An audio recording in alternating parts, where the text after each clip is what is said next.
Meredith, biktima din po ang anak ko.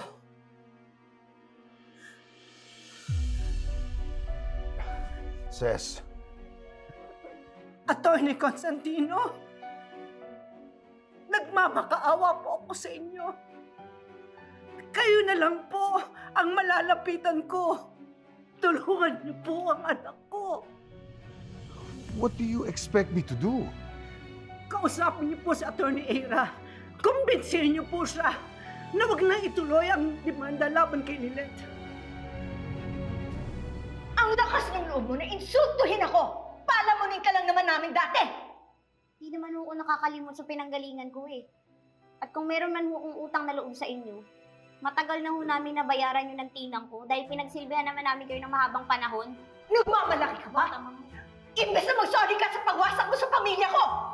Ma'am, alam niyo Ma'am Patricia, kung naging mabuti lang ho kayo, hindi naman kayo iwanan ni tatay eh. Kaya lang wala na kayong ibang ginawa kundi mang-away, maghiganti, at mang-ape.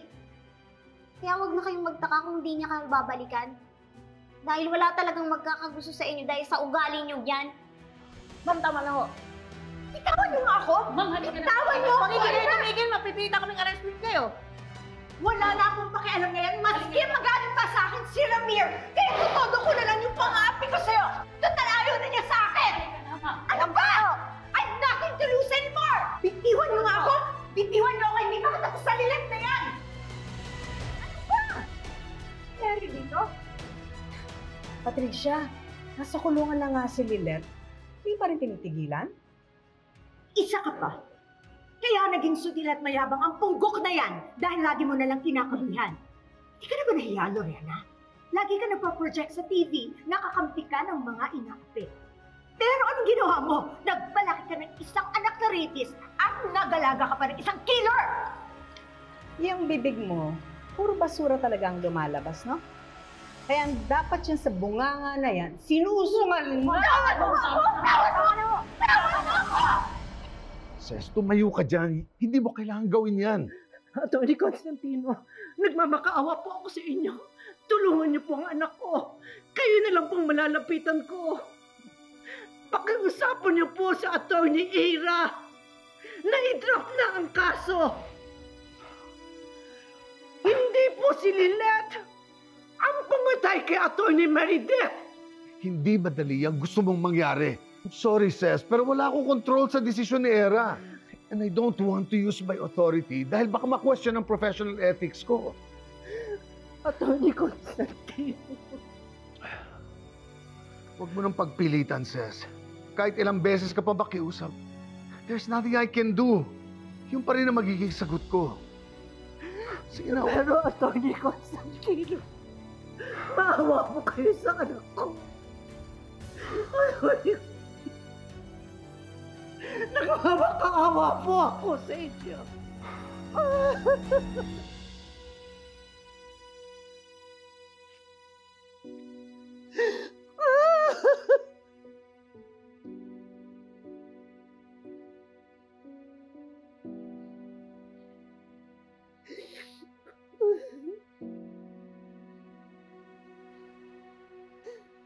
Mrs., ano po nangyari sa inyo? Bakit po kayo nakasalampak dyan? Okay lang po ba kayo?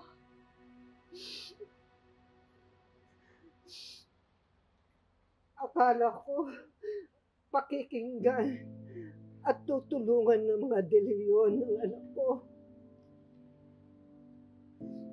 Pero baliwala pala sa kanila si Lilette.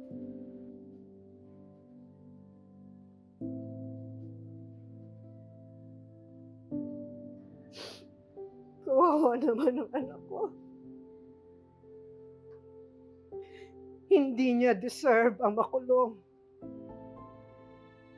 Mabait at may takot sa Diyos si Lilette.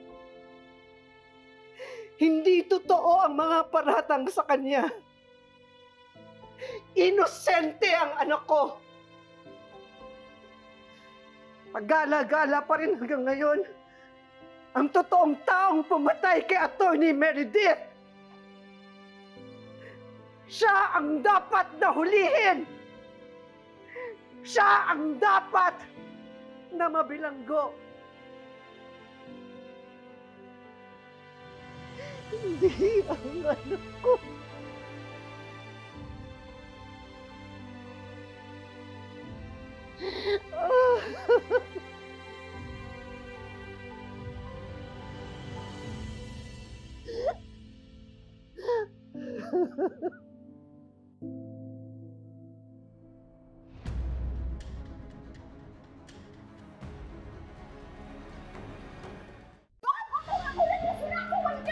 Eh kayo naman po talaga yung nag-umpisa eh.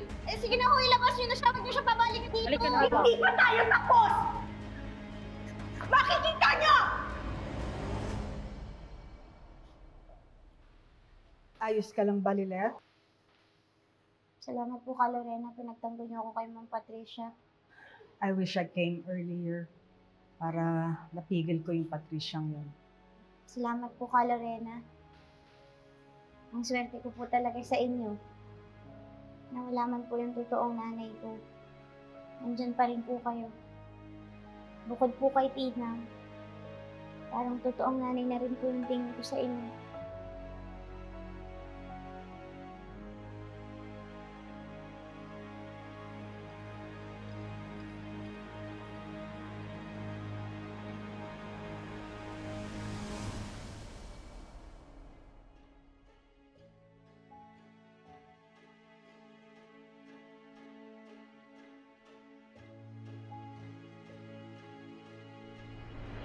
Maawa po kayo sa anak ko. Nagmamaawa po ako sa inyo. Pagala-gala pa rin hanggang ngayon ang totoong taong pumatay kay Atty. Meredith.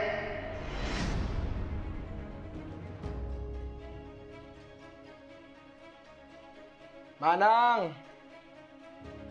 Manang Marites! Saan kaya yun? Manang!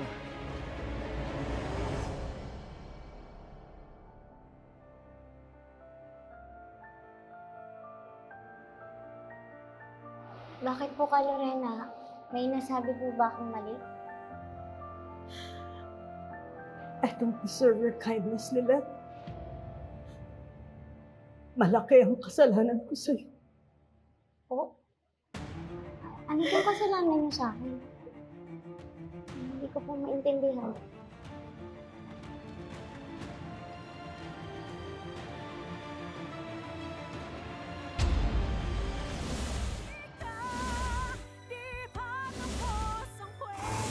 The only truth I know is you killed my mother, Lilet. Bahala ka na kung ano gusto mong paniwalaan. Basta alam ko wala akong kasalanan. Kung sigurado ka talaga na hindi ikaw ang pumatay kay Manny, then who did it? Kayo po ba si Attorney Kurt Ignacio? Totoo bang may impormasyon kayo tungkol sa kaso ng pagpatay kay Atty. Simmons? Opo. May nakita po ako ng gabing yun. Kahit anong gawin ko, it keeps haunting me. Hindi ko pa rin makalimutan yung nangyari ng gabing yun. May isang testigo na nag-come forward din. Nakita raw siyang taong kay nahinalang nakatambay malapit sa bahay ng nanay. Isang lalaki daw na nakamuto.